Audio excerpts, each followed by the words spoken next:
Hi everyone, welcome to this video lecture on recording of a hologram, reconstruction of image from hologram and applications of holography. The first top part is recording of hologram. The principle of holography was first put forward by Dennis Gauber.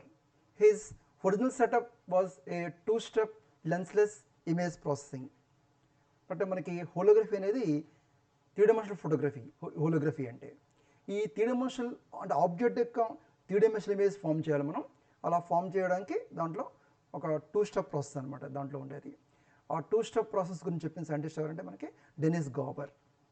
Okay, దీంట్లో మనకి the first part was the photographic recording of A interference pattern. The first step process is shown in the figure. ఇక్కడ ఒకసారి మీరు diagram చూడండి. Diagram మనం recording of hologram ఎలాగని మనం దీన్ని చెప్తున్నాం. మనం రికార్డింగ్ ఆఫ్ హోలోగ్రామ్ అనమాట. అంటే ఆబ్జెక్ట్ సంబంధించిన ఇన్ఫర్మేషన్ మనం ఫస్ట్ రికార్డ్ చేయాలన్నమాట. అది రికార్డ్ చేసిన తర్వాత ఆ రికార్డ్ చేసిన ఫోటోగ్రఫీని హోలోగ్రామ్ అంటారు. తర్వాత మనం ఆ హోలోగ్రామ్ నుంచి ఇమేజ్ని ప్రొడ్యూస్ చేయాలి. దాన్ని ఏమంటారంటే reconstruction of image from hologram అంటారు అనమాట. ఆ విధంగా మనకి హోలోగ్రఫీ అనేది ఒక టూ స్టెప్ ప్రాసెస్ అనమాట. అంటే హోలోగ్రఫీ అంటే ఏంటి? త్రీ డైమెన్షనల్ ఫోటోగ్రఫీ అనమాట. అంటే ఆబ్జెక్ట్ యొక్క త్రీ డైమెన్షనల్ ఇమేజ్ ఫామ్ చేస్తాం మనం. మామూలు ఫోటోగ్రఫీలో అయితే ఏమవుతుంది? టూ డైమెన్షనల్ ఇమేజ్ ఫామ్ అవుతుంది. అదే మనకి హోలోగ్రఫీలో త్రీ డైమెన్షనల్ ఇమేజ్ ఫామ్ చేస్తాం మనం. ఇక్కడ ఈ రికార్డింగ్ ఆఫ్ హోలోగ్రామ్ అంటే ఫస్ట్ స్టెప్ ప్రాసెస్లో మనకి డయాగ్రామ్ ఈ విధంగా ఉంటుంది. ఫస్ట్ మనం ఏం చేయాలంటే ఒక కోహరెంట్ బీమ్ ఆఫ్ లైట్ తీసుకోవాలి. అంటే లేజర్ లైట్ తీసుకోవాలి. దాని రిఫరెన్స్ బీమ్ అని చెప్పంటాం మనం. ఆ రిఫరెన్స్ బీమ్ వచ్చి ఇక్కడ మిర్రర్ ఎం మీద పడుతుంది. పడినప్పుడు ఆ మిర్రర్ ఎం నుంచి లైట్ రిఫ్లెక్ట్ అయ్యి ఫోటోగ్రాఫ్ పెట్టి ట్రావెల్ చేస్తుంది అనమాట. అట్ ది సేమ్ టైం మనకి same type of laser beam తీసుకుని ఆబ్జెక్ట్ని ప్రొజెక్ట్ చేయాలి. అంటే ఏ ఆబ్జెక్ట్ యొక్క ఇమేజ్ మనం ప్రొడ్యూస్ చేయాలనుకుంటున్నామో ఆ ఆబ్జెక్ట్ మీద లైట్ ప్రొజెక్ట్ చేయాలి. చేసినప్పుడు ఆ లైట్ ఏమవుతుంటే ఆబ్జెక్ట్ నుంచి స్కాటర్ అవుతుంది లేదా డైఫ్రాక్ట్ అవుతుంది అనమాట. అంటే సో ఆబ్జెక్ట్ నుంచి స్కాటర్ అయిన లైట్ ఈ రెఫరెన్స్ బీమ్ మిర్రర్ మీద పడి రిఫ్లెక్ట్ వచ్చినటువంటి లైట్ ఈ టూ బీమ్స్ కూడా మనకి ఈ టూ టైప్స్ ఆఫ్ బీమ్స్ కూడా ఫోటోగ్రఫిక్ ప్లేట్ని సేమ్ టైంలో రీచ్ అవుతాయి అనమాట. అది రీచ్ అయినప్పుడు ఆ టూ బీమ్స్ అక్కడ మీకు ఉదాహరణ తోటి ఇంటర్ఫియర్ అవుతాయి. అలా ఇంటర్ఫియర్ అయినప్పుడు మనకి ఇంటర్ఫరెన్స్ ఫ్రింజెస్ ఫామ్ అవుతాయి. బ్రైట్ డార్క్ బ్యాండ్స్ కింద ఫామ్ అవుతుంది అనమాట ఇంటర్ఫరెన్స్ ప్యాటర్న్. అక్కడ అంటే ఈ ఫోటోగ్రఫీ పెట్టి మీద మీకు ఆ ఇంటర్ఫరెన్స్ ప్యాటర్న్ ఫామ్ అవుతుంది. దాని గురించి ఒకసారి చూడండి. The interference pattern was generated by the interaction of scattered quasi monochromatic light from an object and coherent reference wave. He called the pattern as hologram. అంటే ఆ విధంగా మనకి ఇంటర్ఫరెన్స్ ప్యాటర్న్ ఫామ్ అయినటువంటి ఈ ఫోటోగ్రాఫ్ ప్లేట్ని డెనిస్ గాబర్ దానికి పేరు పెట్టాడు. దాని పేరే హోలోగ్రామ్ అంటారు అనమాట. It consist of all information corresponding to both the amplitude and phase of the waves scattered by the object. ఈ విధంగా మనకి హోలోగ్రామ్ ఫామ్ అవుతుంది అనమాట. నెక్స్ట్ ఇప్పుడు ఈ హోలోగ్రామ్ నుంచి మన ఇమేజ్ని అలా రీకన్స్ట్రక్ట్ చేయాలి. Reconstruction of image from hologram. The arrangement for reconstruction of image from the hologram is shown in figure.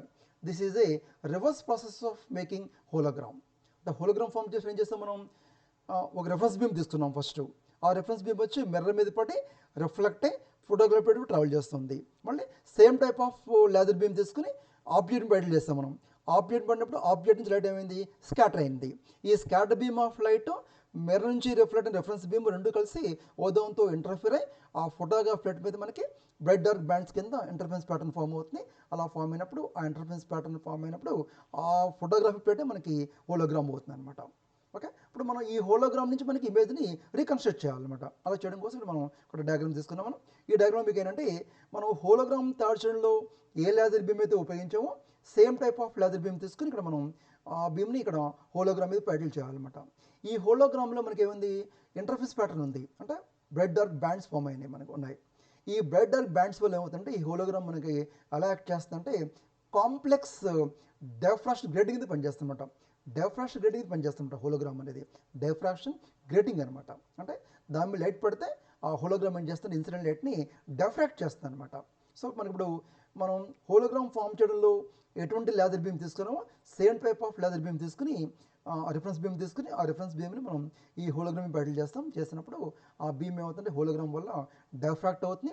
ఆ డైఫ్రాక్ట్ ప్యాటర్న్ కనుక మనం అబ్జర్వ్ చేస్తే మనకి ఇక్కడ ఇమేజ్ మనకు కనిపిస్తుంది. ఇక్కడ టూ టైప్స్ ఆఫ్ ఇమేజ్ కనిపిస్తాయి మనకి. ఒక ఇమేజ్ని వర్చువల్ ఇమేజ్ అంటారు, ఇంకొక ఇమేజ్ని రియల్ ఇమేజ్ అంటారు అనమాట. మనకి అది త్రీ డైమెన్షనల్ ఇమేజ్ అవుతుంది. దాని గురించి చూడండి. The hologram is illuminated by a laser beam from a laser source. The beam is identical to the reference beam used during the formation of hologram. The hologram now acts as a complex grating and diffract the incident light. During reconstruction step, the hologram forms a complete real and virtual images of the object. The virtual image is sometimes spoken as the true image, while the other is the real or conjugate image. ఈ విధంగా మనకి object hologram నుంచి object యొక్క 3 dimensional ఇమేజ్ని మనం reconstruct చేసుకోవచ్చు. ఈ విధంగా మనకి ఈ హోలోగ్రఫీ టెక్నిక్లో మనకి ఆబ్జెక్ట్ యొక్క 3 డైమెన్షనల్ ఇమేజ్ ఫామ్ అవుతుంది అనమాట. ఈ విధంగా 3 డైమెన్షనల్ ఇమేజ్ వల్ల మనకి అడ్వాంటేజ్ ఏంటి? మనకి చాలా అడ్వాంటేజ్ ఉన్నాయి. మన సపోజ్ మెడిసిన్లో హోలోగ్రఫీ ఉపయోగిస్తారు. హోలోగ్రఫీ టెక్నిక్ వల్ల మనకి ఏమవుతుందంటే మన బాడీ ఇంటర్నల్ పార్ట్స్ని 3 డైమెన్షనల్ ఇమేజ్ని చూడొచ్చు అనమాట. అంటే మన బాడీ స్కాన్ చేస్తున్నప్పుడు కానీ మనకి ఏమవుతుందంటే 3 డైమెన్షనల్ ఇమేజ్ చూడడం మూలంగా మనకి ఏమవుతుందంటే బాడీ లోపల ఎక్కడ డిఫెక్ట్స్ ఉన్నాయి, అంటే ఎక్కడెక్కడ ప్రాబ్లమ్స్ ఉన్నాయి మనం ఈజీగా ఫైండ్ అవుట్ చేసుకోవచ్చు అనమాట. చాలా ఇంపార్టెంట్ అప్లికేషన్స్ అనమాట. ఇప్పుడు మనం ఈ హోలోగ్రఫీ యొక్క అప్లికేషన్స్ గురించి మనం ఎక్స్ప్లెయిన్ చేసుకుందాం.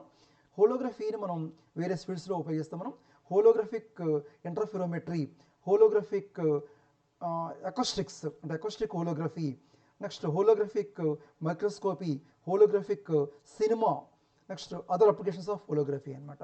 అంటే what are the applications of holography అని క్వశ్చన్ ఇస్తే మీరు ఈ 5 పాయింట్స్ మీరు ఎక్స్ప్లెయిన్ చేయాలి.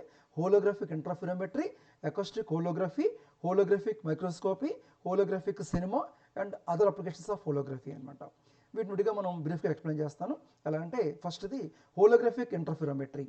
One of the most important applications of holography is in the field of interferometry. Using a special technique known as double exposure technique, the surfaces that undergo deformations due to stress can be studied. అంటే మనకి ఇంటర్ఫెరోమెట్రీలో మనం ఇక్కడ holography technique ఉపయోగిస్తారనమాట. దానివల్ల ఏమవుతుందంటే మనకి కొన్ని surfaces మనం చూసినప్పుడు ఆ సర్ఫేస్ ఎలా ఉండాలంటే ఆప్టికలీ ప్లేన్ సర్ఫేస్ ఉండాలన్నమాట. ఆప్టికలీ ప్లేన్ సర్ఫేస్ అనమాట. అంటే సర్ఫేస్ పైకి చూస్తే మీకు బాగా సర్ఫేస్ చాలా క్లియర్ కనిపిస్తుంది మనకి, కానీ ఆ సర్ఫేస్లో కొన్ని డిఫార్మేషన్స్ ఉంటాయి అనమాట. అంటే ఆ సర్ఫేస్ స్ట్రెస్ అప్లై అవడం మూలంగా కానీ లేదా వాట్ ఇట్ మేబీ దాని మీద మీకు ఆ సర్ఫేస్లో మీకు అవుతుంటే అక్కడ పర్ఫెక్ట్ ప్లేన్గా ఉండదు అనమాట. మామూలుగా చూస్తే మనకి తెలియదు అది, కానీ అటువంటి ఆ డిఫార్మేషన్స్ని మనం స్టడీ చేయొచ్చు by using double exposure technique అనమాట. అంటే హోలోగ్రఫిక్ ఇంటర్ఫెరోమెట్రీలో డబుల్ ఎక్స్పోజర్ టెక్నిక్ అనేది ఉపయోగించి మనం ఈ సర్ఫేసెస్ మీద అప్లై అయిన స్ట్రెస్ వల్ల ఆ సర్ఫేస్లో వచ్చే డిఫార్మేషన్స్ని మనం స్టడీ చేయొచ్చు. దాన్ని హోలోగ్రఫిక్ ఇంటర్ఫెరోమెట్రీ అంటారనమాట. తర్వాత అకోస్టిక్ హోలోగ్రఫీ అనమాట. The principle of holography can be used to study the image formed by sound waves అనమాట.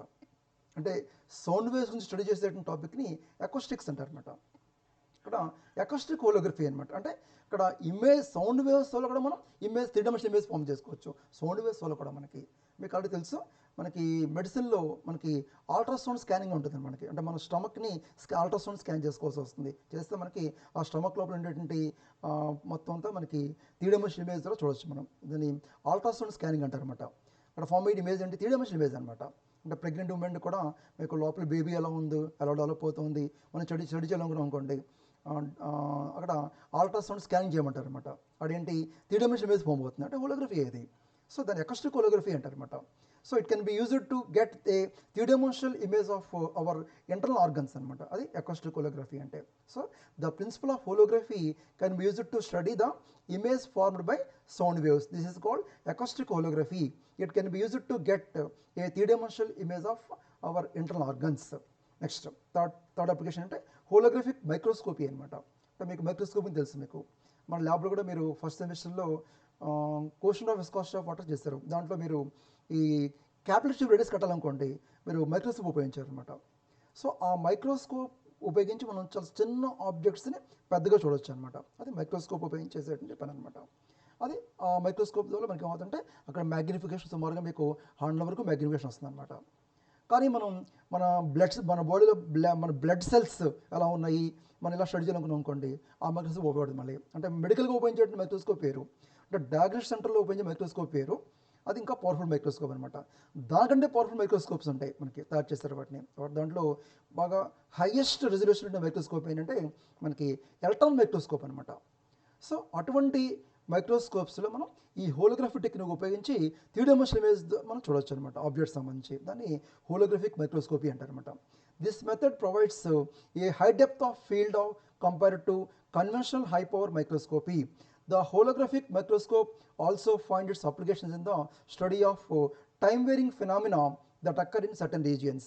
This is not possible with ordinary microscopic techniques అనమాట. అంటే ఆర్డినరీ మైక్రోస్కోప్ టెక్నిక్స్ ద్వారా సాధ్యంగా అనేటువంటి మనం వెరీ వెరీ వెరీ స్మాల్ ఆబ్జెక్ట్స్ని కూడా మనం క్లియర్గా హై డెప్త్ ఆఫ్ ఫీల్డ్ అనమాట మనకి ఉండేలా చేయాలంటే మనకి హోలోగ్రఫిక్ మైక్రోస్కోపీ సహాయంతో ఆబ్జెక్ట్స్ యొక్క 3 డైమెన్షనల్ ఇమేజ్ ఫామ్ చేసి మనం వాటిని క్లియర్గా చూడొచ్చు అనమాట. Next holographic cinema. We make a projection screen itself in the form of large hologram which behaves like a multiple elliptical mirror. Real images from a series of holograms can be projected onto each individual viewer in a cinema hall. అంటే cinema హాల్లో మనం cinema చూడడానికి థియేటర్కి వెళ్ళాం అనుకోండి, సినిమాలో మనం చూసే సినిమా ఏంటంటే అదంతా 2 డైమెన్షనల్ ఇమేజ్ అనమాట. ఇది 2 డైమెన్షనల్ చూస్తాం మనం ఇమేజ్ చూసే సినిమా అంతా 2 డైమెన్షనల్ అనమాట. అదే మనకి 3 డైమెన్షనల్ సినిమా చూస్తాం అనుకోండి, 3D పిక్చర్ ఉంటారు, మీరు చూస్తుంటారు మీరు చాలామంది. ఆ 3D పిక్చర్లో మనకి ఏంటంటే జరిగే సీన్స్ అన్ని ఎదురు మన ఎదురు కలగదు జరుగుతుంది అనిపిస్తుంది మనకి. అంటే ప్రతి పర్సన్ కూడా ఇండివిజువల్గా అతను ఆ సీన్స్ని తన ఎదురుండా జరుగుతుండగా అతను ఫీల్ అవుతాడు అనమాట. 3 డైమెన్షనల్ ఇమేజ్ ఫామ్ చేయడం అనమాట. అది హోలోగ్రఫిక్ సినిమా అంటే అనమాట.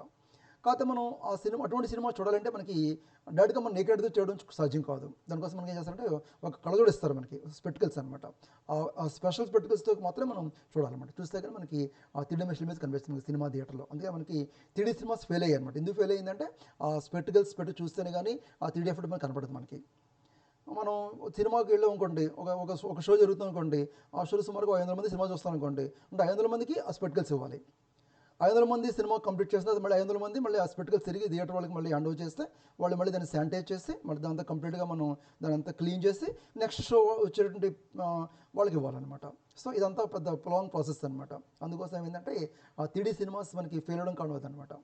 ఓకే, హోలోగ్రఫిక్ సినిమా అని చెప్పంటాం. అంటే 3 డైమెన్షనల్ మనకి పిక్చర్ని మనం చూడొచ్చు అనమాట. Next other applications.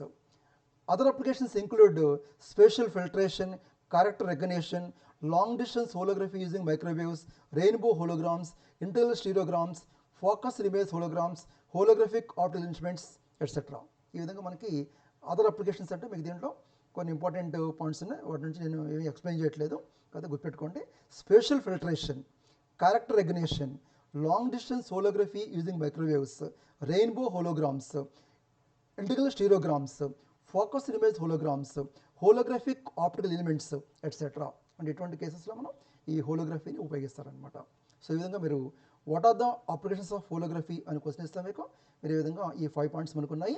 అవి ఆ 5 పాయింట్స్ వరుసగా మీరు holographic interferometry, holography acoustic holography, holographic microscopy, holographic cinema, other applications of holography ఈ విధంగా మీరు ఎక్స్ప్లెయిన్ చేయాలి. సో ఇక్కడితో మనకి ఈ హోలోగ్రఫీ టాపిక్ కంప్లీట్ అయింది. సో మీకు ఈ హోలోగ్రఫీ టాపిక్లో మొత్తం మీకు 3 షార్ట్ క్వశ్చన్స్ అనమాట. ఫస్ట్ షార్ట్ క్వశ్చన్ ఏంటి, what is holography, explain the basic principle of holography, అది ఫస్ట్ షార్ట్ క్వశ్చన్.